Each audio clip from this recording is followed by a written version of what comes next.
ಮುಖ್ಯಾಂಶಗಳು. ಮಾರ್ಚ್ 4ರಿಂದ ರಾಜ್ಯ ಬಜೆಟ್ ಅಧಿವೇಶನ. 8ರಂದು 2021-22ನೇ ಸಾಲಿನ ಆಯವ್ಯಯ ಮಂಡನೆ, ಸಚಿವ ಸಂಪುಟ ತೀರ್ಮಾನ. ವಿದ್ಯುತ್ ಕ್ಷೇತ್ರದ ಅಭಿವೃದ್ಧಿಗೆ 4 ಅಂಶಗಳ ಕಾರ್ಯಕ್ರಮ. ನವೀಕರಿಸಬಹುದಾದ ಇಂಧನ ಕ್ಷೇತ್ರಕ್ಕೆ ಆದ್ಯತೆ. 1 ಗ್ರಿಡ್ 1 ಫ್ರೀಕ್ವೆನ್ಸಿ ವ್ಯವಸ್ಥೆ ಜಾರಿ. ಪ್ರಧಾನಿ ನರೇಂದ್ರ ಮೋದಿ. ಮಾರ್ಚ್ 1ರಿಂದ ಜನೌಷಧಿ ಸಪ್ತಾಹ ಆಚರಣೆ. ಮಾರಾಟಗಾರರು, ಫಲಾನುಭವಿಗಳೊಂದಿಗೆ ಪ್ರಧಾನಿ ಸಂವಾದ. ಡಿವಿ ಸದಾನಂದಗೌಡ. ಆನ್ಲೈನ್ ಮೂಲಕ ಈ ಬಾರಿ ಪರೀಕ್ಷಾ ಪೇ ಚರ್ಚಾ. ಇಂದಿನಿಂದ ವಿದ್ಯಾರ್ಥಿಗಳ ನೋಂದಣಿ ಆರಂಭ. ಮಾರ್ಚ್ 14ರವರೆಗೆ ಅವಕಾಶ. ರಮೇಶ್ ಪೋಖ್ರಿಯಾಲ್ ನಿಶಾಂಕ್. ವಾರ್ತೆಗಳ ವಿವರ. 2021-22ನೇ ಸಾಲಿನ ರಾಜ್ಯ ಬಜೆಟ್ ಅಧಿವೇಶನ ಮಾರ್ಚ್ 4ರಿಂದ ಆರಂಭವಾಗಲಿದ್ದು, ಹಣಕಾಸು ಖಾತೆ ಹೊಂದಿರುವ ಮುಖ್ಯಮಂತ್ರಿ ಬಿಎಸ್ ಯಡಿಯೂರಪ್ಪ ಅವರು ಮಾರ್ಚ್ 8ರಂದು ಸೋಮವಾರ ವಿಧಾನಸಭೆಯಲ್ಲಿ ಬಜೆಟ್ ಮಂಡಿಸಲಿದ್ದಾರೆ ಎಂದು ಗೃಹ ಸಚಿವ ಬಸವರಾಜ ಬೊಮ್ಮಾಯಿ ಹೇಳಿದ್ದಾರೆ. ಮುಖ್ಯಮಂತ್ರಿ ಬಿಎಸ್ ಯಡಿಯೂರಪ್ಪ ಅಧ್ಯಕ್ಷತೆಯಲ್ಲಿ ಸಂಜೆ ನಡೆದ ಸಚಿವ ಸಂಪುಟದ ಸಭೆಯ ನಂತರ ಸುದ್ದಿಗೋಷ್ಠಿಯಲ್ಲಿ ಅವರು ಮಾರ್ಚ್ 4 ಮತ್ತು 5ರಂದು ಒಂದು ದೇಶ ಒಂದು ಚುನಾವಣೆ ಕುರಿತು ಚರ್ಚೆ ನಡೆಯಲಿದೆ ಎಂದರು. ಚಾಮರಾಜನಗರದಲ್ಲಿ ಕೃಷಿ ಕಾಲೇಜನ್ನು ಪ್ರಾರಂಭಿಸಲು 2018-19ನೇ ಬಜೆಟ್ನಲ್ಲಿ ಒಪ್ಪಿಗೆ ನೀಡಲಾಗಿತ್ತು.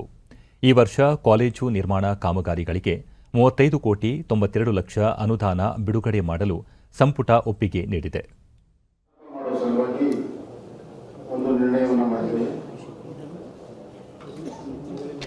ಈಗಾಗಲೇ ಅದಕ್ಕೆ ಜಾಗವೂ ಕೂಡ ಗುರುತಾಗಿದೆ. 3 ವರ್ಷದಲ್ಲಿ ಕೈಗಾರಿಕಾ ಅಭಿವೃದ್ಧಿಗೆ ಭೂಮಿ ನೀಡುವ ಭೂ ಮಾಲೀಕರಿಗೆ ಪರಿಹಾರವಾಗಿ ಅಭಿವೃದ್ಧಿಪಡಿಸಿದ ಶೇಕಡಾ 45ರಷ್ಟು ಜಮೀನು ನೀಡಲು ಸಂಪುಟ ಅನುಮೋದನೆ ನೀಡಿದೆ ಎಂದು ಅವರು ಹೇಳಿದರು. ಇಂಡಸ್ಟ್ರಿ ಮತ್ತು ಕಾಮರ್ಸ್ ಡಿಪಾರ್ಟ್ಮೆಂಟ್ನಿಂದ ಈಗಾಗಲೇ ಒಂದು ಯೋಜನೆ ಇದೆ. ಈಗ ಜಮೀನಿನ ಬೆಲೆ ಜಾಸ್ತಿ ಆಗಿದ್ದರಿಂದ ಕಾಂಪನ್ಸೇಷನ್ ಬೆಲೆ ಜಾಸ್ತಿ ಆಗ್ತಾ ಇದೆ. ರೈತರು ಕೂಡ ಅತಿ ಹೆಚ್ಚು ಕಾಂಪನ್ಸೇಷನ್ ಕೇಳ್ತಾ ಇದ್ದಾರೆ ಮತ್ತು ಕೆಲವು ಕಡೆ ಜಮೀನನ್ನು ಕೊಡೋದಕ್ಕೆ ಹಿಂದೆ ನೋಡ್ತಾ ಇದ್ದಾರೆ.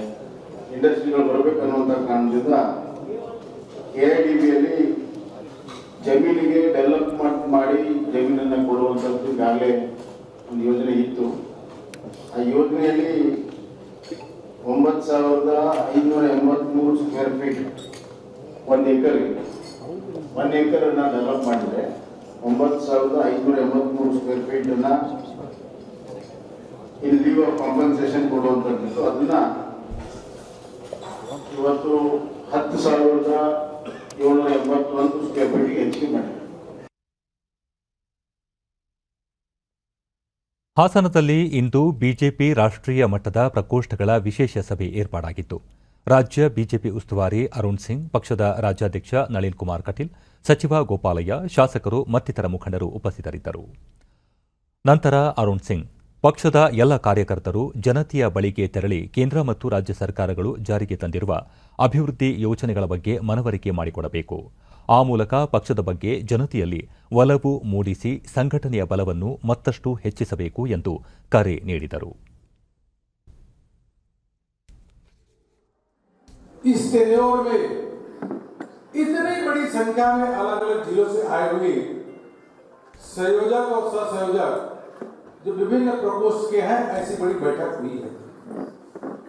इसलिए मैं प्रदेश नेतृत्व को, प्रदेश के संगठन को सबसे पहले मैं बधाई देना चाहूंगा कि इतनी बड़ी प्रकोष्ठ की बैठक जो आपकी है, आपका अभिनंदन है.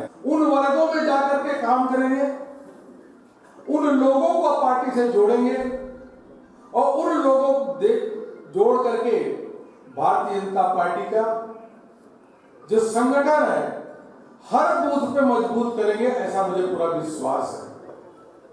अयोध्या में प्रभु श्री रामचंद्र मंदिर. ನಳಿನ್ ಕುಮಾರ್ ಕಟೀಲ್, ರಾಮ ಮಂದಿರ ನಿರ್ಮಾಣ ಮಾಡಬೇಕು ಎಂಬುದು ದೇಶದ ಜನರ ಬಹುದಿನದ ಕನಸಾಗಿದೆ.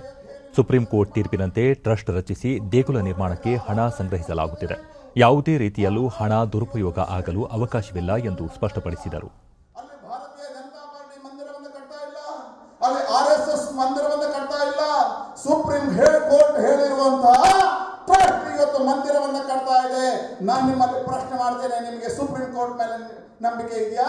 ನಿಮಗೆ ಸಂವಿಧಾನ ಮೇಲೆ ನಂಬಿಕೆ ಇದೆಯಾ? ನೀವು ಇವತ್ತು ಮಾಡಿದ್ದು ರಾಮನಿಗೆ ಅವಮಾನ ಅಲ್ಲ, ಈ ದೇಶದ ಸುಪ್ರೀಂ ಕೋರ್ಟ್ಗೆ ಅವಮಾನ ಮಾಡಿದಿರಿ, ಈ ದೇಶದ ಸಂವಿಧಾನಕ್ಕೆ ಅವಮಾನ ಮಾಡಿದಿರಿ ಅಂತ ಹೇಳಬಹುದು. ಪ್ರಧಾನಿ ನರೇಂದ್ರ ಮೋದಿ ಅವರಿಂದು ಇಂಧನ ಕ್ಷೇತ್ರಕ್ಕೆ ಸಂಬಂಧಿಸಿ ಏರ್ಪಡಿಸಲಾಗಿದ್ದ ವೆಬಿನಾರ್ ಉದ್ದೇಶಿಸಿ ಮಾತನಾಡಿದರು. ಈ ಸಮಯದಲ್ಲಿ ಪ್ರಧಾನಿ ಇಂಧನ ಕ್ಷೇತ್ರದಲ್ಲಿ ಸರ್ಕಾರ ಕೈಗೊಳ್ಳುತ್ತಿರುವ ಪ್ರಯತ್ನದ ಫಲವಾಗಿ ಮುಂದಿನ ದಿನಗಳಲ್ಲಿ ಈ ಕ್ಷೇತ್ರ ಇನ್ನಷ್ಟು ಸಶಕ್ತವಾಗಲಿದೆ. ಈ ಕಾರ್ಯದಲ್ಲಿ ಸರ್ಕಾರದೊಂದಿಗೆ ಖಾಸಗಿ ಕ್ಷೇತ್ರವು ಕೈಜೋಡಿಸಬೇಕು ಎಂದು ಕರೆ ನೀಡಿದರು. ದೇಶದ ಗತಿ ಹಾಗೂ ಪ್ರಗತಿ ನಿರ್ಧರಿಸುವಲ್ಲಿ ವಿದ್ಯುತ್ ಕ್ಷೇತ್ರ ಮಹತ್ವದ ಪಾತ್ರ ನಿಭಾಯಿಸುತ್ತಿದೆ ಎಂದ ಪ್ರಧಾನಿ ನರೇಂದ್ರ ಮೋದಿ, ಜೀವನ ಸರಳಗೊಳಿಸುವ ಹಾಗೂ ಉದ್ಯಮ ಸರಳಗೊಳಿಸುವ ಎರಡೂ ಅಂಶಗಳು ಇಂಧನ ಕ್ಷೇತ್ರದೊಂದಿಗೆ ಜೋಡಿಸಲ್ಪಟ್ಟಿವೆ. ಇಂದು ದೇಶ ಆತ್ಮನಿರ್ಭರವಾಗುವತ್ತ ದಾಪುಗಾಲಿಟ್ಟಿದೆ. ಇಲ್ಲೂ ಸಹ ಇಂಧನ ಕ್ಷೇತ್ರದ ಪಾತ್ರ ಪ್ರಮುಖವಾಗಿದೆ ಎಂದರು. जो 21वीं सदी में भी बिना बिजली के रह रहे थे, अगर अपनी कैपेसिटी को रीइंफोर्स करने की बात करें तो आज भारत पावर डेफिसिट कंट्री से पावर सरप्लस कंट्री बन चुका है. ಕೆಲ ದಿನಗಳ ಹಿಂದಷ್ಟೇ ಈ ಬಾರಿಯ ಮುಂಗಡಪತ್ರ ಬಂದಿದೆ. ಸಾಕಷ್ಟು ವಿಚಾರ ವಿಮರ್ಶೆಗಳೊಂದಿಗೆ ಮುಂಗಡಪತ್ರ ರೂಪಿಸಲಾಗಿದ್ದು, ಮುಂಗಡಪತ್ರದ ಅಂಶಗಳನ್ನು ಶೀಘ್ರವಾಗಿ ಜಾರಿಗೊಳಿಸುವುದು ಸರ್ಕಾರದ ಆದ್ಯತೆಯಾಗಿದೆ ಎಂದರು. 4 ಅಂಶಗಳ ಆಧಾರದ ಮೇಲೆ ವಿದ್ಯುತ್ ಕ್ಷೇತ್ರದ ಅಭಿವೃದ್ಧಿಗೆ ಶ್ರಮಿಸಲಾಗುತ್ತಿದೆ. ಜನರನ್ನು ತಲುಪುವುದು, ಮರು ಜಾರಿಗೊಳಿಸುವುದು, ಸುಧಾರಣೆ ಹಾಗೂ ಮರುಬಳಕೆ ಇಂಧನ ಕ್ಷೇತ್ರಗಳಿಗೆ ಆದ್ಯತೆ ನೀಡಲಾಗುತ್ತಿದೆ. ದೇಶದ ಪ್ರತಿ ಗ್ರಾಮ, ಪ್ರತಿ ಮನೆಗೆ ವಿದ್ಯುತ್ ತಲುಪಿಸಲು ಸಾಕಷ್ಟು ಶ್ರಮ ಹಾಕಲಾಗಿದೆ. ಪರಿಣಾಮವಾಗಿ ಭಾರತ ಇಂದು ವಿದ್ಯುತ್ ಕೊರತೆಯಿಂದ ಮುಕ್ತವಾಗಿದ್ದು, ವಿದ್ಯುತ್ ಹೆಚ್ಚಳವಾಗುತ್ತಿರುವ ರಾಷ್ಟ್ರವಾಗಿದೆ. ಒಂದು ದೇಶ, ಒಂದು ಗ್ರಿಡ್, ಒಂದು ಫ್ರೀಕ್ವೆನ್ಸಿ ವ್ಯವಸ್ಥೆ ಜಾರಿಗೊಳಿಸಲಾಗಿದೆ. ಇದು ವಿದ್ಯುತ್ ಕ್ಷೇತ್ರದ ಸುಧಾರಣೆಯ ಭಾಗವಾಗಿದೆ ಎಂದು ವಿವರಿಸಿದರು. ದೇಶದ ವಿದ್ಯುತ್ ಅಗತ್ಯ ಪೂರೈಸಲು ನವೀಕರಿಸಬಹುದಾದ ಇಂಧನ ಕ್ಷೇತ್ರಕ್ಕೆ ಆದ್ಯತೆ ನೀಡಲಾಗುತ್ತಿದೆ. ಕಳೆದ 6 ವರ್ಷಗಳಲ್ಲಿ ಮರುಬಳಕೆ ಇಂಧನ ಕ್ಷೇತ್ರದ ಸಾಮರ್ಥ್ಯವನ್ನು 2.5 ಪಟ್ಟು ಹೆಚ್ಚಿಸಲಾಗಿದೆ. ಸೌರ ವಿದ್ಯುತ್ ಕ್ಷೇತ್ರದಲ್ಲಿ ಶೇಕಡಾ 15ರಷ್ಟು ಏರಿಕೆ ದಾಖಲಾಗಿದೆ. ಅಂತಾರಾಷ್ಟ್ರೀಯ ವಿದ್ಯುತ್ ಒಕ್ಕೂಟದೊಂದಿಗೆ ಕೈಜೋಡಿಸಿ ಜಾಗತಿಕ ನೇತೃತ್ವ ವಹಿಸಲಾಗಿದೆ ಎಂದರು. 2.5 गुना से ज्यादा बढ़ाया है. इस दौरान भारत की सोलर एनर्जी कैपेसिटी में लगभग 15 गुना वृद्धि की गई है. आज भारत इंटरनेशनल सोलर अलायंस के माध्यम से दुनिया को नेतृत्व भी दे रहा है.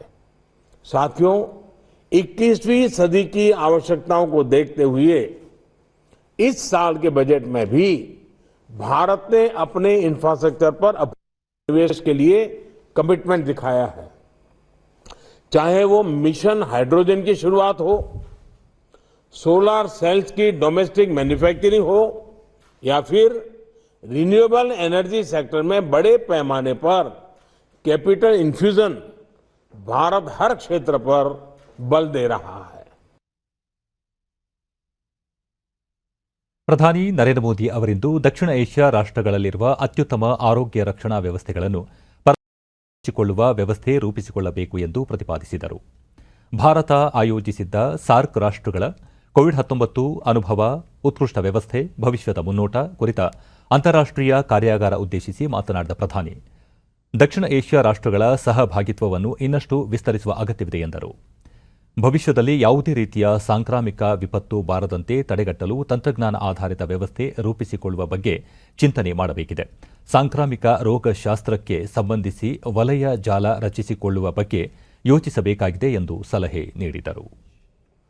With a coordinated response, in March last year, we were the first to come together for recognizing the threat and committing to fight it together.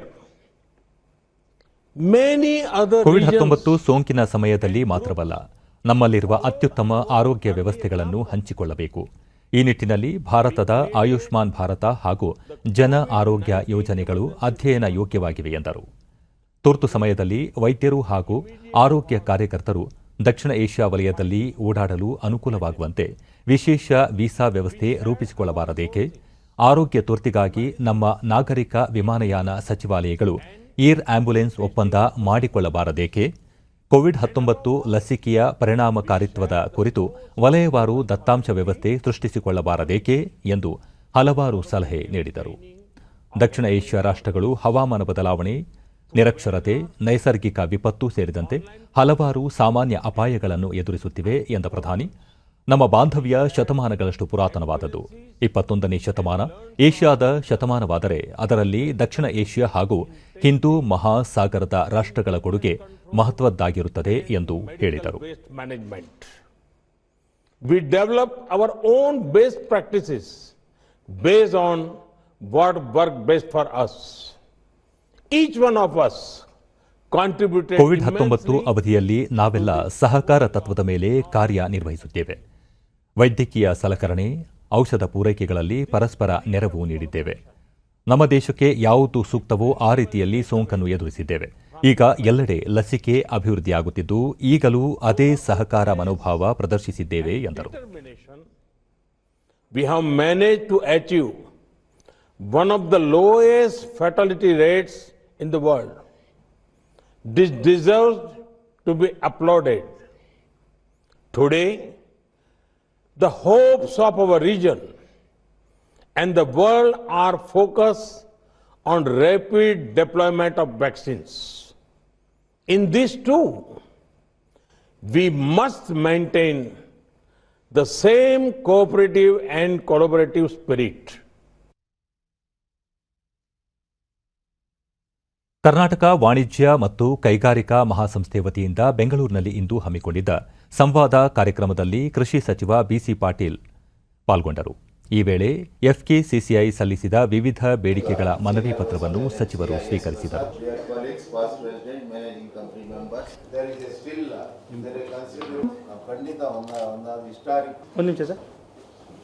ಬಳಿಕ ಸಚಿವ ಬಿಸಿ ಪಾಟೀಲ್ ಮಾತನಾಡಿ, ಕೃಷಿ ಮತ್ತು ಕೈಗಾರಿಕೆಗಳ ನಡುವೆ ಉತ್ಪಾದನೆ ಮತ್ತು ತಯಾರಿಕೆಗೆ ಪೂರಕ ವಾತಾವರಣ ನಿರ್ಮಾಣವಾದರೆ ಎರಡೂ ಕ್ಷೇತ್ರಗಳ ಅಭಿವೃದ್ಧಿಗೆ ಅನುಕೂಲವಾಗಲಿದೆ. ಈ ಹಿನ್ನೆಲೆಯಲ್ಲಿ ಸರ್ಕಾರ ಕೃಷಿ ವಲಯದ ನವೋದ್ಯಮಗಳಿಗೆ ಉತ್ತೇಜನ ನೀಡುತ್ತಿದ್ದು, ಇದು ಕೃಷಿ ಕ್ಷೇತ್ರ ಕೈಗಾರಿಕೆಗಳ ಅಭಿವೃದ್ಧಿಗೆ ಸಹಾಯಕವಾಗಲಿದೆ. ಕೋವಿಡ್ ಸಂಕಷ್ಟದ ನಡುವೆಯೂ ಕೃಷಿ ಉತ್ಪನ್ನಗಳ ಸಾಗಣೆ ಮತ್ತು ಮಾರಾಟಕ್ಕೆ ಅಗತ್ಯ ವಾತಾವರಣ ಸೃಷ್ಟಿಸಲಾಗಿತ್ತು. ಈ ಉಪಕ್ರಮಗಳಿಂದಾಗಿ ಈ ಬಾರಿ ಕೃಷಿ ಕ್ಷೇತ್ರದ ಉತ್ಪಾದನೆ ದಾಖಲೆ ಮಟ್ಟದಲ್ಲಿ ಹೆಚ್ಚಾಗಿದೆ ಎಂದು ತಿಳಿಸಿದರು.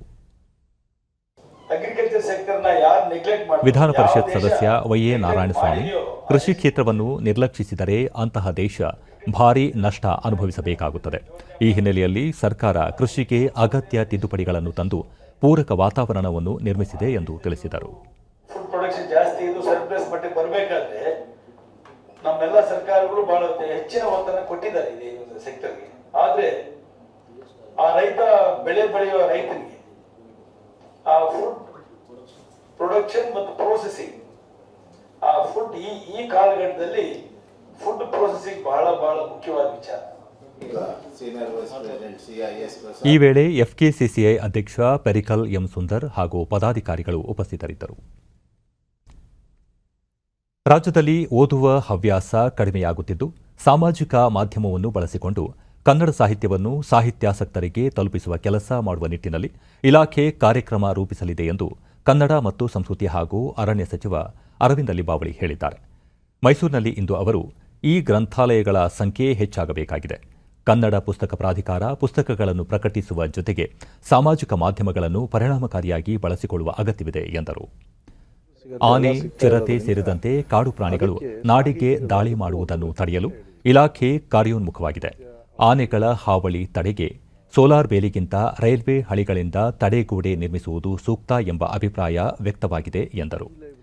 ಈಗಾಗಲೇ ಉಪಯೋಗಿಸಿರುವ ರೈಲ್ವೆ ಹಳಿಗಳನ್ನು ಅಗ್ಗದ ದರದಲ್ಲಿ ರಾಜ್ಯಕ್ಕೆ ಪೂರೈಸುವ ಕುರಿತು ಮಾರ್ಚ್ ಮೊದಲ ವಾರದಲ್ಲಿ ದೆಹಲಿಗೆ ತೆರಳಿ ರೈಲ್ವೆ ಸಚಿವ ಪಿಯೂಷ್ ಗೋಯಲ್ ಅವರೊಂದಿಗೆ ಚರ್ಚೆ ನಡೆಸುತ್ತೇನೆ. ಕಾಡಾನೆಗಳ ರಕ್ಷಣೆ ಕುರಿತಂತೆ ಕೇಂದ್ರ ಅರಣ್ಯ ಸಚಿವ ಪ್ರಕಾಶ್ ಜಾವಡೇಕರ್ ಅವರೊಂದಿಗೂ ಮಾತುಕತೆ ನಡೆಸಲಾಗುವುದು ಎಂದು ಸಚಿವರು ತಿಳಿಸಿದರು. ಅಲ್ಲಿ ಅವರಿಗೆ ಸಿಗುವಂಥ ಆಹಾರ ಪದ್ಧತಿನಲ್ಲಿ ಕೊರತೆ ಆಗಿದೆ ಮತ್ತು ಆಹಾರ ಪದ್ಧತಿನೇ ಬದಲಾಯಿಸಿದೆ ಅದು. ಮತ್ತು ಪಿಯೂಷ್ ಗೋಯಲ್ ಅವ್ರನ್ನ, ಯಾಕಂದರೆ ಉಪಯೋಗಿಸಿರುವಂಥ ರೈಲು ಹಳಿಗಳು ನಮಗೆ ಕಡಿಮೆ ದರದಲ್ಲಿ ಸಿಗಬೇಕು. ಅವಾಗ ಹೆಚ್ಚು ಏರಿಯಾ ನಾವು ಕವರ್ ಮಾಡಲಿಕ್ಕೆ ಸಾಧ್ಯ ಆಗುತ್ತೆ. ಸೊ ಅವ್ರನ್ನೂ ಕೂಡ ನಾನು ಭೇಟಿ ಮಾಡಿದೆ, ಜಾವಡೇಕರ್ ಅವ್ರ ಜೊತೆಗೆ ಅವ್ರನ್ನೂ ಕೂಡ ಭೇಟಿ ಮಾಡಿ ಇದನ್ನು ಚರ್ಚೆ ಮಾಡ್ತೀನಿ. ನರೇಂದ್ರ ಮೋದಿ ಸರ್ಕಾರ ಅಲ್ಪಸಂಖ್ಯಾತರ ಅಭಿವೃದ್ಧಿಗೆ ಹೆಚ್ಚಿನ ಒತ್ತು ನೀಡಿದ್ದು 4,800 ಕೋಟಿ ರೂಪಾಯಿಗಳಿಗೂ ಹೆಚ್ಚು ಅನುದಾನ ಒದಗಿಸಿದೆ ಎಂದು ಅಲ್ಪಸಂಖ್ಯಾತರ ಕಲ್ಯಾಣ ಹಾಗೂ ಜವಳಿ ಖಾತೆ ಸಚಿವ ಶ್ರೀಮಂತ ಪಾಟೀಲ್ ಬೆಂಗಳೂರಿನಲ್ಲಿ ಇಂದು ತಿಳಿಸಿದರು. ಬಿಜೆಪಿ ಕಚೇರಿಯಲ್ಲಿ ಅವರು ಈ ಸಮುದಾಯಗಳ ಯುವ ಜನರ ಕೌಶಲ್ಯಾಭಿವೃದ್ಧಿಗೆ ಒತ್ತು ನೀಡುವ ಉದ್ದೇಶದಿಂದ ಉಸ್ತಾದ್ ನೈ ಮಂಜಿಲ್ ಇತ್ಯಾದಿ ಯೋಜನೆಗಳನ್ನು ಜಾರಿಗೊಳಿಸಲಾಗಿದೆ. ಈ ಸಮುದಾಯದ ಯುವ ಸಮುದಾಯ ಸುಶಿಕ್ಷಿತರಾಗಿ ಆರ್ಥಿಕ ಅಭಿವೃದ್ಧಿ ಹೊಂದುವ ಮೂಲಕ ಮುಖ್ಯವಾಹಿನಿಗೆ ಸೇರ್ಪಡೆಯಾಗಬೇಕು ಎಂಬ ಸದಾಶಯದಿಂದ ಶೈಕ್ಷಣಿಕ ಸಾಲ, ವಿದ್ಯಾರ್ಥಿ ವೇತನ, ವ್ಯಾಪಾರ ಮತ್ತು ವಹಿವಾಟು ನಡೆಸಲು ಸಾಲ ಸೌಲಭ್ಯಗಳನ್ನು ಒದಗಿಸಲಾಗುತ್ತಿದೆ. ಪಾರ್ಸಿ ಸಮುದಾಯದ ಜನಸಂಖ್ಯೆ ತೀರಾ ಕಡಿಮೆ ಇದ್ದು, ಈ ಸಮುದಾಯದ ಅಭಿವೃದ್ಧಿಗೆ ಕೇಂದ್ರ ಸರ್ಕಾರ ವಿಶೇಷ ಯೋಜನೆ ರೂಪಿಸುವ ಅಗತ್ಯವಿದೆ ಎಂದು ತಿಳಿಸಿದರು. ಅವರು ನಮಗೆ ಹೆಚ್ಚಿನ ಬಜೆಟ್ ಕೊಟ್ಟರು. ಅದು ಪ್ರೀ ಮ್ಯಾಟ್ರಿಕ್ ಸ್ಕಾಲರ್ಶಿಪ್ ಇರಲಿ, ಪೋಸ್ಟ್ ಮ್ಯಾಟ್ರಿಕ್ ಸ್ಕಾಲರ್ಶಿಪ್ ಇರಲಿ, ಮೆರಿಟ್ ಕಮ್ ಮೀನ್ಸ್ ಸ್ಕಾಲರ್ಶಿಪ್ ಇರಲಿ, ಈ ಸ್ಕಿಲ್ ಡೆವಲಪ್ಮೆಂಟ್ದಲ್ಲಿ ಕೂಡ ಅವ್ರಿಗೆ ಸ್ವಲ್ಪ ಏನು ಮಕ್ಕಳಾದರೂ ಅವ್ರಿಗೆ ಜಾಬ್ ಸಿಗಬೇಕು ಅಂತ ಜಾಬ್ ಓರಿಯೆಂಟೆಡ್ ಸ್ಕಿಲ್ಸ್ ನಾವು ಅವ್ರಿಗೆ ಕೊಡಬೇಕಾಗಿತ್ತು. ಅದಕ್ಕೂ ಕೂಡ ಈ ಸರಿ ಬಹಳಷ್ಟು ದೊಡ್ಡ ಪ್ರಮಾಣದಲ್ಲಿ ನಮ್ಮ ಬಜೆಟ್ನಲ್ಲಿ ಕೊಟ್ಟರು. ಬೆಂಗಳೂರಿನ ನಾಗರಬಾವಿಯಲ್ಲಿ ಇಂದು ನೂತನ ಜನೌಷಧಿ ಕೇಂದ್ರವನ್ನು ಕೇಂದ್ರ ರಾಸಾಯನಿಕ ಮತ್ತು ರಸಗೊಬ್ಬರ ಖಾತೆ ಸಚಿವ ಡಿವಿ ಸದಾನಂದಗೌಡ ಉದ್ಘಾಟಿಸಿದರು. ನಂತರ ಅವರು ಶ್ರೀಸಾಮಾನ್ಯರ ಅನುಕೂಲಕ್ಕಾಗಿ ದೇಶದ ಎಲ್ಲ ಸರ್ಕಾರಿ ಆಸ್ಪತ್ರೆಗಳಲ್ಲೂ ಜನೌಷಧಿ ಕೇಂದ್ರವನ್ನು ತೆರೆಯಲಾಗುವುದು. ವೈದ್ಯರ ಬಳಿಗೆ ಬರುವ ಬಡ ರೋಗಿಗಳಿಗೆ ಜನೌಷಧಿಯನ್ನೇ ಬಳಸಲು ಸಲಹೆ ಸೂಚನೆ ನೀಡಬೇಕು ಎಂದು ಹೇಳಿದರು. ಮಾರ್ಚ್ 1ರಿಂದ ಜನೌಷಧಿ ಸಪ್ತಾಹ ಆಚರಿಸಲಾಗುವುದು. ಪ್ರಧಾನಮಂತ್ರಿ ನರೇಂದ್ರ ಮೋದಿ ಜನೌಷಧಿ ಮಾರಾಟಗಾರರು ಹಾಗೂ ಜನೌಷಧಿ ಫಲಾನುಭವಿಗಳ ಜೊತೆ ನೇರ ಸಂವಾದ ನಡೆಸಲಿದ್ದಾರೆ. ಇದುವರೆಗೂ ದೇಶದಲ್ಲಿ 7,500 ಜನೌಷಧಿ ಕೇಂದ್ರಗಳನ್ನು ತೆರೆಯಲಾಗಿದೆ ಎಂದು ತಿಳಿಸಿದ್ದಾರೆ.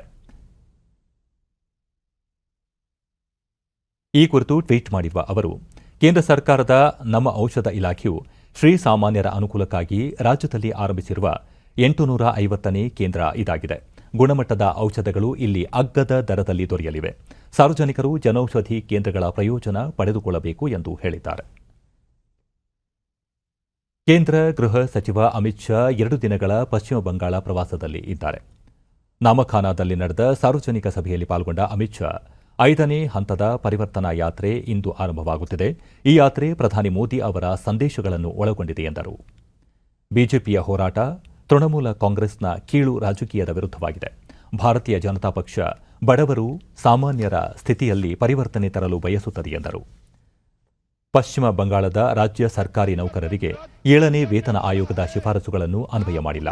ಭಾರತೀಯ ಜನತಾ ಪಕ್ಷ ವೇತನ ಆಯೋಗದ ಶಿಫಾರಸುಗಳನ್ನು ಜಾರಿಗೊಳಿಸಲು ಬದ್ಧವಾಗಿದೆ ಎಂದರು.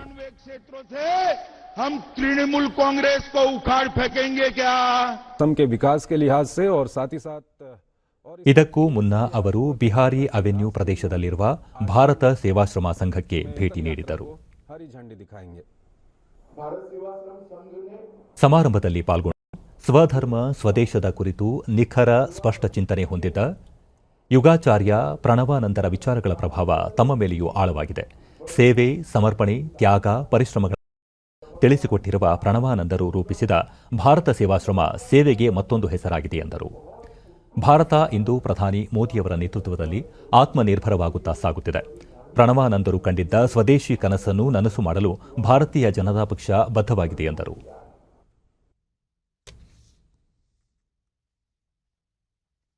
ಪ್ರಧಾನಿ ನರೇಂದ್ರ ಮೋದಿ ವಿದ್ಯಾರ್ಥಿಗಳೊಂದಿಗೆ ಪ್ರತಿ ವರ್ಷ ಹಮ್ಮಿಕೊಳ್ಳುವ ಪರೀಕ್ಷಾ ಪೇ ಚರ್ಚಾ ಈ ಬಾರಿ ಆನ್ಲೈನ್ ಮೂಲಕ ನಡೆಯಲಿದೆ. ಕೋವಿಡ್-19 ಸಾಂಕ್ರಾಮಿಕದ ಹಿನ್ನೆಲೆಯಲ್ಲಿ ಪ್ರಧಾನಿ ಆನ್ಲೈನ್ ಮೂಲಕ ವಿದ್ಯಾರ್ಥಿಗಳೊಂದಿಗೆ ಸಂವಾದ ನಡೆಸಲಿದ್ದಾರೆ. ಪ್ರಧಾನಿ ಈ ಕುರಿತು ಟ್ವೀಟ್ ಮಾಡಿದ್ದು, ಪರೀಕ್ಷಾ ಪೇ ಚರ್ಚಾ ಸಂವಾದದಲ್ಲಿ ತಂದೆ ತಾಯಿ ಹಾಗೂ ಅಧ್ಯಾಪಕ ವರ್ಗದವರು ಸಹ ಪಾಲ್ಗೊಳ್ಳಬಹುದು ಎಂದು ತಿಳಿಸಿದ್ದಾರೆ. ವಿದ್ಯಾರ್ಥಿಗಳೊಂದಿಗೆ ಸಂವಾದ ನಡೆಸುವ ಅವಕಾಶ ಮತ್ತೆ ಬಂದಿರುವುದಕ್ಕೆ ಸಂತಸವಾಗುತ್ತಿದೆ. ಪ್ರಧಾನಿ ಜೊತೆಗೆ ಪರೀಕ್ಷೆ ಎದುರಿಸಲು ನಗು ಮುಖದೊಂದಿಗೆ ಸಜ್ಜಾಗಿ ಎಂದು ಹೇಳಿದ್ದಾರೆ. ಇದಕ್ಕೂ ಮುನ್ನ ಕೇಂದ್ರ ಶಿಕ್ಷಣ ಸಚಿವ ರಮೇಶ್ ಪೋಖ್ರಿಯಾಲ್ ನಿಶಾಂಕ್ ಈ ಬಾರಿ ಆನ್ಲೈನ್ ಮೂಲಕ ಪ್ರಧಾನಿ ಮೋದಿ ಪರೀಕ್ಷಾ ಪೇ ಚರ್ಚಾ ಕಾರ್ಯಕ್ರಮದಲ್ಲಿ ಪಾಲ್ಗೊಳ್ಳಲಿದ್ದಾರೆ ಎಂದು ಟ್ವೀಟ್ ಮೂಲಕ ಮಾಹಿತಿ ನೀಡಿದ್ದರು. ಕಾರ್ಯಕ್ರಮದಲ್ಲಿ ಪಾಲ್ಗೊಳ್ಳಲು ಇಂದಿನಿಂದ ನೋಂದಣಿ ಆರಂಭವಾಗಿದ್ದು, ಮಾರ್ಚ್ 14ರವರೆಗೆ ಅವಕಾಶ ನೀಡಲಾಗಿದೆ. ಮಾರ್ಚ್ನಲ್ಲಿ ನಡೆಯುವ 9ರಿಂದ 12ನೇ ತರಗತಿ ಪರೀಕ್ಷೆಗಳ ಪೂರ್ವಭಾವಿಯಾಗಿ ಪ್ರಧಾನಿ ನರೇಂದ್ರ ಮೋದಿ ಅವರು 2018ರಿಂದಲೂ ವಿದ್ಯಾರ್ಥಿಗಳೊಂದಿಗೆ ಚರ್ಚೆ ನಡೆಸುತ್ತಾ ಬಂದಿದ್ದಾರೆ. ಪ್ರಥಮ ಪರೀಕ್ಷಾ ಪೇ ಚರ್ಚಾ ಕಾರ್ಯಕ್ರಮ ದೆಹಲಿಯ ತಾಲಕ್ ಟೋರಾ ಕ್ರೀಡಾಂಗಣದಲ್ಲಿ 2018ರ ಫೆಬ್ರವರಿ 16ರಂದು ನಡೆದಿತ್ತು. इस समय ये संवाद अभिभावक से भी और अध्यापक से भी होगा। 2018 में शुरू हुआ परीक्षा पे चर्चा। ಪ್ರಧಾನಿ ನರೇಂದ್ರ ಮೋದಿ ಅವರು ನಾಳೆ ಕೇರಳದ ಅನೇಕ ವಿದ್ಯುತ್ ಯೋಜನೆಗಳಿಗೆ ಚಾಲನೆ ನೀಡಲಿದ್ದಾರೆ. ಜೊತೆಗೆ ಗ್ರಾಮೀಣ ವಲಯದ ವಿವಿಧ ಯೋಜನೆಗಳಿಗೆ ಶಿಲಾನ್ಯಾಸ ಮಾಡಲಿದ್ದಾರೆ. ವಿಡಿಯೋ ಕಾನ್ಫರೆನ್ಸ್ ಮೂಲಕ ಕಾರ್ಯಕ್ರಮ ನಡೆಯಲಿದೆ. 320 ಕೆವಿ ಸಾಮರ್ಥ್ಯದ ಪುಗಲೂರ್ ತ್ರಿಶೂರ್ ವಿದ್ಯುತ್ ಪ್ರಸರಣ ಯೋಜನೆ, 50 ಮೆಗಾವ್ಯಾಟ್ ಸಾಮರ್ಥ್ಯದ ಕಾಸರಗೋಡು ಸೌರ ವಿದ್ಯುತ್ ಯೋಜನೆ, ತಿರುವನಂತಪುರದಲ್ಲಿ ಕೇಂದ್ರೀಕೃತ ಕಮಾಂಡ್ ಮತ್ತು ನಿಯಂತ್ರಣ ಕೇಂದ್ರ, ಅರುವಿಕ್ಕರದ ಜಲ ಸಂಸ್ಕರಣಾ ಘಟಕಗಳ ಕಾರ್ಯಾರಂಭಕ್ಕೆ ಹಸಿರು ನಿಶಾನೆ ತೋರಲಿದ್ದಾರೆ. ಇದರೊಂದಿಗೆ ತಿರುವನಂತಪುರದಲ್ಲಿ ಸ್ಮಾರ್ಟ್ ರಸ್ತೆ ಯೋಜನೆಗೆ ಶಿಲಾನ್ಯಾಸ ಮಾಡಲಿದ್ದಾರೆ.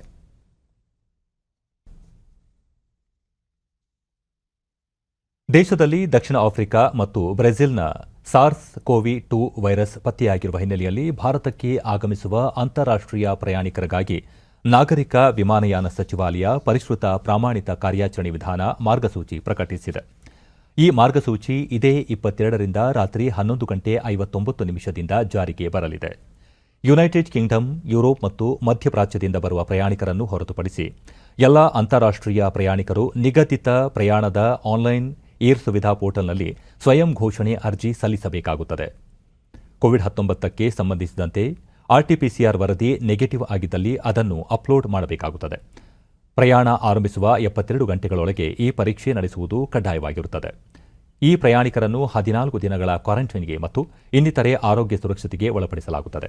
ಈ ಹೊಸ ಮಾರ್ಗಸೂಚಿ ಪ್ರಕಾರ ವಿಮಾನಯಾನ ಸಂಸ್ಥೆಗಳು ಟಿಕೆಟ್ನ ಜೊತೆಗೆ ಏನು ಮಾಡಬೇಕು ಮತ್ತು ಮಾಡಬಾರದು ಎಂಬ ಬಗ್ಗೆ ಪ್ರಯಾಣಿಕರಿಗೆ ಮಾಹಿತಿಗಳನ್ನು ಒದಗಿಸಬೇಕು. ವಿಮಾನ ಏರುವ ಸಮಯದಲ್ಲಿ ಮತ್ತು ಥರ್ಮಲ್ ಸ್ಕ್ರೀನಿಂಗ್ಗೆ ಒಳಪಡಿಸಿದ ನಂತರ ಲಕ್ಷಣ ರಹಿತ ಪ್ರಯಾಣಿಕರಿಗೆ ಮಾತ್ರ ಅವಕಾಶ ಕಲ್ಪಿಸಬೇಕು ಎಂದು ತಿಳಿಸಲಾಗಿದೆ. ಸಂಪರ್ಕಿಸುವ ವಿಮಾನವನ್ನು ಏರುವ ಇಂಗ್ಲೆಂಡ್, ಬ್ರೆಜಿಲ್ ಮತ್ತು ದಕ್ಷಿಣ ಆಫ್ರಿಕಾ ಪ್ರಯಾಣಿಕರು ತಮ್ಮ ಮಾದರಿಯನ್ನು ವಿಮಾನ ನಿಲ್ದಾಣದಲ್ಲಿ ಗೊತ್ತುಪಡಿಸಿದ ಪ್ರದೇಶದಲ್ಲಿ ನೀಡಬೇಕಾಗುತ್ತದೆ ಮತ್ತು ಪರೀಕ್ಷಾ ವರದಿ ನೆಗೆಟಿವ್ ಬಂದ ನಂತರವಷ್ಟೇ ನಿರ್ಗಮಿಸಬೇಕು. ಇದಕ್ಕಾಗಿ 6ರಿಂದ 8 ಗಂಟೆಗಳ ಸಮಯ ಬೇಕಾಗುತ್ತದೆ ಎಂದು ನಾಗರಿಕ ವಿಮಾನಯಾನ ಸಚಿವಾಲಯ ತಿಳಿಸಿದೆ. ಭಾರತ, ಅಮೆರಿಕ, ಜಪಾನ್ ಮತ್ತು ಆಸ್ಟ್ರೇಲಿಯಾ ದೇಶಗಳನ್ನು ಒಳಗೊಂಡ ಚತುರ್ಭುಜ ಭದ್ರತಾ ಮಾತುಕತೆ ಕ್ವಾಡ್ ಇಂದು ನಡೆಯುತ್ತದೆ. ವರ್ಚುವಲ್ ಮಾಧ್ಯಮದ ಮೂಲಕ ನಡೆಯುತ್ತಿರುವ ಸಭೆಯಲ್ಲಿ 4 ರಾಷ್ಟ್ರಗಳ ವಿದೇಶಾಂಗ ಸಚಿವರು ಪಾಲ್ಗೊಂಡಿದ್ದಾರೆ. ಭಾರತದ ವಿದೇಶಾಂಗ ವ್ಯವಹಾರಗಳ ಸಚಿವ ಎಸ್ ಜೈಶಂಕರ್ ಸೇರಿದಂತೆ ಆಸ್ಟ್ರೇಲಿಯಾ ಸಚಿವ ಮಾರಿಸ್ ಪೈನೆ, ಜಪಾನ್ ದೇಶದ ತೊಶಿಮಿತ್ಸು ಮೊಟೆಗಿ, ಅಮೆರಿಕದ ಕಾರ್ಯದರ್ಶಿ ಆಂಟೋನಿ ಬ್ಲಿಂಕನ್ ಸಭೆಯಲ್ಲಿ ಪಾಲ್ಗೊಂಡಿದ್ದಾರೆ. ಇದು 3ನೇ ಕ್ವಾಡ್ ಸಭೆಯಾಗಿದ್ದು ಅಮೆರಿಕದಲ್ಲಿ ಜೋ ಬಿಡೆನ್ ಅಧ್ಯಕ್ಷರಾದ ಬಳಿಕ ಜರುಗುತ್ತಿರುವ ಪ್ರಥಮ ಸಭೆಯಾಗಿದೆ. ಇಂಡೋ ಪೆಸಿಫಿಕ್ ವಲಯದಲ್ಲಿ ಶಾಂತಿ ಸ್ಥಾಪನೆ ಸೇರಿದಂತೆ ಪ್ರಾದೇಶಿಕ ಹಾಗೂ ಜಾಗತಿಕ ವಿಷಯಗಳ ಕುರಿತು ಸಚಿವರು ಚರ್ಚೆ ನಡೆಸುತ್ತಿದ್ದಾರೆ. ಇಂಡೋ ಪೆಸಿಫಿಕ್ ವಲಯದಲ್ಲಿ ಯಾವುದೇ ಒಂದು ರಾಷ್ಟ್ರದ ಪ್ರಾಬಲ್ಯ ಹೆಚ್ಚದಂತೆ ನೋಡಿಕೊಳ್ಳುವ ಕುರಿತಾಗಿಯೂ ಸಚಿವರು ಮುಕ್ತವಾಗಿ ಮಾತುಕತೆ ನಡೆಸುತ್ತಿದ್ದಾರೆ.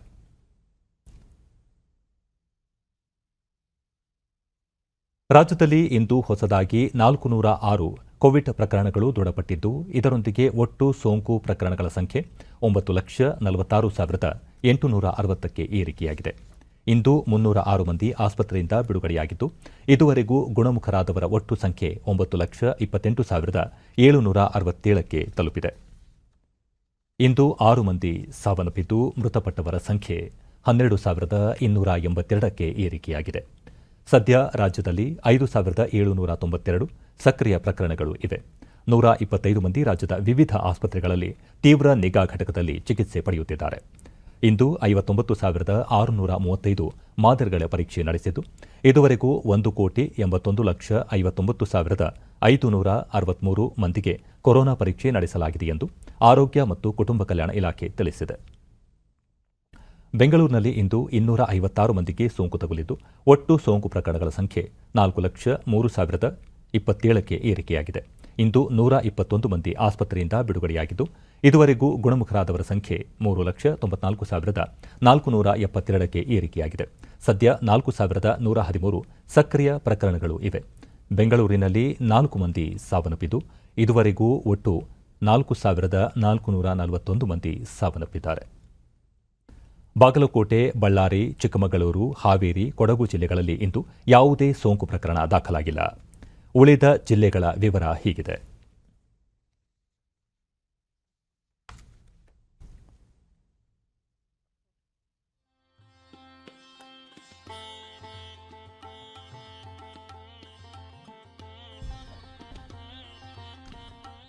ದೇಶದಲ್ಲಿ ಕೋವಿಡ್-19 ಸೋಂಕಿತರ ಸಂಖ್ಯೆ 1,09,50,201ಕ್ಕೆ ಏರಿಕೆಯಾಗಿದೆ.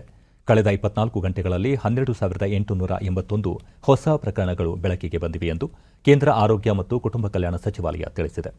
ಇದುವರೆಗೆ 1,06,56,845 ಮಂದಿ ಗುಣಮುಖರಾಗಿದ್ದು, ಚೇತರಿಕೆ ಪ್ರಮಾಣ ಶೇಕಡ 97.32ಕ್ಕೆ ಏರಿಕೆಯಾಗಿದೆ.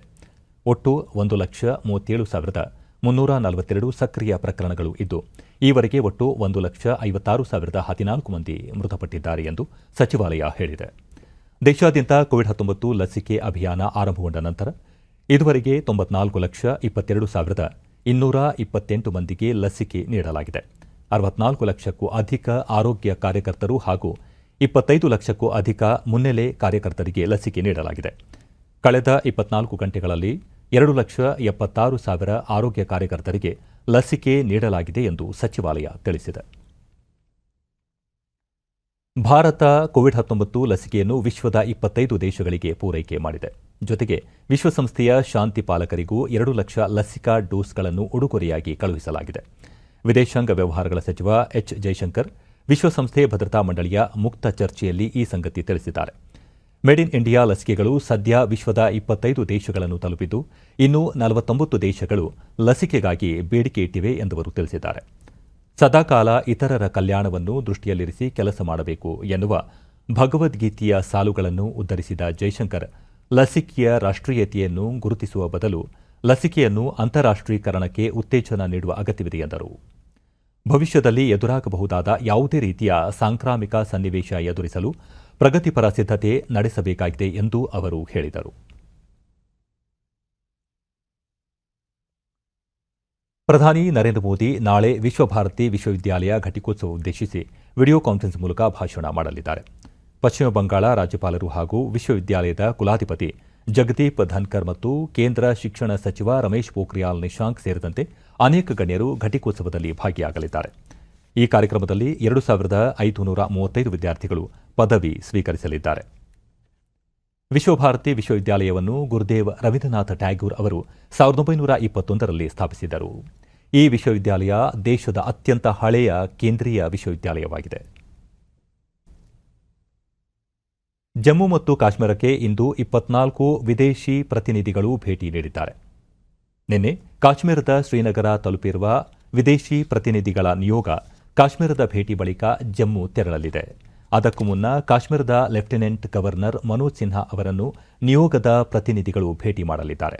ಜೊತೆಗೆ ಕಾಶ್ಮೀರದಲ್ಲಿ ಇತ್ತೀಚೆಗೆ ನೂತನವಾಗಿ ಆಯ್ಕೆಯಾಗಿರುವ ಜಿಲ್ಲಾ ಅಭಿವೃದ್ಧಿ ಮಂಡಳಿಗಳ ಸದಸ್ಯರನ್ನು ಭೇಟಿಯಾಗಿ ಮಾತುಕತೆ ನಡೆಸಲಿದ್ದಾರೆ. ಕಾಶ್ಮೀರದ ಭದ್ರತಾ ಸ್ಥಿತಿಗತಿ ಕುರಿತು ಹಿರಿಯ ಅಧಿಕಾರಿಗಳು ಈ ಪ್ರತಿನಿಧಿಗಳಿಗೆ ವಿವರಣೆ ನೀಡಲಿದ್ದಾರೆ. ಮುಖ್ಯವಾಗಿ ಗಡಿ ನಿಯಂತ್ರಣ ರೇಖೆಯ ಬಳಿ ನಡೆಸುತ್ತಿರುವ ಕದನ ವಿರಾಮದ ಕುರಿತು, ಭಯೋತ್ಪಾದಕರನ್ನು ಒಳನುಗ್ಗಿಸುವ ಪ್ರಯತ್ನದ ಕುರಿತು ಮನವರಿಕೆ ಮಾಡಿಕೊಡಲಿದ್ದಾರೆ. ಇದು ಜಮ್ಮು ಕಾಶ್ಮೀರದಲ್ಲಿ 370ನೇ ವಿಧಿ ರದ್ದತಿಯ ಬಳಿಕ ವಿದೇಶಿ ಪ್ರತಿನಿಧಿಗಳ 3ನೇ ಭೇಟಿಯಾಗಿದೆ. ನಿಯೋಗದಲ್ಲಿ Chile, Brazil, Cuba, Bolivia, Estonia, Finland, France, Ireland, Netherland, Portugal, Belgium, Spain, Sweden, Italy, Bangladesh, ಮಲೇಷ್ಯಾದ ಪ್ರತಿನಿಧಿಗಳು ಭಾಗವಹಿಸಿದ್ದಾರೆ. ಇಂದು ಸಂಜೆ ದೆಹಲಿಯಲ್ಲಿ ಪ್ರತಿನಿಧಿಗಳ ಸಭೆ ನಡೆಯಲಿದ್ದು, ಕೇಂದ್ರ ಸಚಿವ ಜಿತೇಂದ್ರ ಸಿಂಗ್ ಭಾಗವಹಿಸಲಿದ್ದಾರೆ. ಜಮ್ಮು ಕಾಶ್ಮೀರದ ಎಲ್ಲ ಲೋಕಸಭಾ ಸದಸ್ಯರು ಸಹ ಈ ಸಭೆಯಲ್ಲಿ ಪಾಲ್ಗೊಳ್ಳಲಿದ್ದು, ಫಾರೂಕ್ ಅಬ್ದುಲ್ಲಾ, ಅಕ್ಬರ್ ಲೋನ್, ಹಸನೈನ್ ಮಸೂದಿ ಮುಂತಾದ ಪ್ರಮುಖರು ಭಾಗವಹಿಸಲಿದ್ದಾರೆ. ಕೊನೆಯಲ್ಲಿ ಮತ್ತೊಮ್ಮೆ ಮುಖ್ಯಾಂಶಗಳು. ಮಾರ್ಚ್ 4ರಿಂದ ರಾಜ್ಯ ಬಜೆಟ್ ಅಧಿವೇಶನ. 8ರಂದು 2021-22ನೇ ಸಾಲಿನ ಆಯವ್ಯಯ ಮಂಡನೆ, ಸಚಿವ ಸಂಪುಟ ತೀರ್ಮಾನ. ವಿದ್ಯುತ್ ಕ್ಷೇತ್ರದ ಅಭಿವೃದ್ಧಿಗೆ 4 ಅಂಶಗಳ ಕಾರ್ಯಕ್ರಮ. ನವೀಕರಿಸಬಹುದಾದ ಇಂಧನ ಕ್ಷೇತ್ರಕ್ಕೆ ಆದ್ಯತೆ. 1 ಗ್ರಿಡ್ 1 ಫ್ರೀಕ್ವೆನ್ಸಿ ವ್ಯವಸ್ಥೆ ಜಾರಿ. ಪ್ರಧಾನಿ ನರೇಂದ್ರ ಮೋದಿ. ಮಾರ್ಚ್ 1ರಿಂದ ಜನೌಷಧಿ ಸಪ್ತಾಹ ಆಚರಣೆ. ಮಾರಾಟಗಾರರು, ಫಲಾನುಭವಿಗಳೊಂದಿಗೆ ಪ್ರಧಾನಿ ಸಂವಾದ. ಡಿವಿ ಸದಾನಂದಗೌಡ. ಆನ್ಲೈನ್ ಮೂಲಕ ಈ ಬಾರಿ ಪರೀಕ್ಷಾ ಪೇ ಚರ್ಚಾ. ಇಂದಿನಿಂದ ವಿದ್ಯಾರ್ಥಿಗಳ ನೋಂದಣಿ ಆರಂಭ. ಮಾರ್ಚ್ 14ರವರೆಗೆ ಅವಕಾಶ. ರಮೇಶ್ ಪೋಖ್ರಿಯಾಲ್ ನಿಶಾಂಕ್. ನಮ್ಮ ವಾರ್ತಾ ಪ್ರಸಾರವನ್ನು ನೀವು ಡಿಡಿ ಚಂದನ ನ್ಯೂಸ್ ಯೂಟ್ಯೂಬ್ ಚಾನೆಲ್ನಲ್ಲೂ ವೀಕ್ಷಿಸಬಹುದು. ಇಲ್ಲಿಗೆ ಇಂದಿನ ವಾರ್ತಾ ಪ್ರಸಾರ ಮುಕ್ತಾಯವಾಯಿತು. ಸತ್ಯ, ಸಮರ್ಥ, ಸಂಪೂರ್ಣ ಸುದ್ದಿಗಾಗಿ ವೀಕ್ಷಿಸಿ ಚಂದನ ವಾರ್ತೆ. ನಮ್ಮ ಮುಂದಿನ ವಾರ್ತಾ ಪ್ರಸಾರ ನಾಳೆ ಬೆಳಗ್ಗೆ 7:30ಕ್ಕೆ ಚಂದನದಲ್ಲಿ. ನಮಸ್ಕಾರ.